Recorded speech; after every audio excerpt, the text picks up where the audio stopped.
In fairness! At nakarating na nga kami sa mall kung saan kami magla-lunch/dinner dahil hindi nga kami natuloy sa panonood ng Mission Impossible. We opted to go to this Thai and Vietnamese restaurant na merong mainit na sabaw para ma-feel good ako kasi ang sama pa rin ang pakiramdam ko. I'm still craving for this one habang pinapanood ko.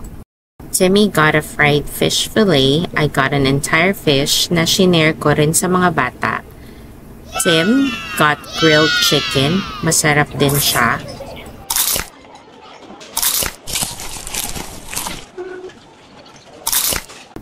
At ito na nga ang ipinunta namin dito. Ito ang main event for me with sriracha.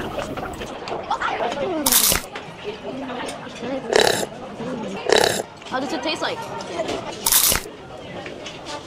After ng meal, dating gawi, kulitan na naman kami. Ito si Philip nangungulit, sabi niya daw, madami daw siyang girlfriends. So sabi ko, dapat isa lang ang girlfriend niya. Heading out of the restaurant, so ang next stop na naman namin is dessert. In fairness!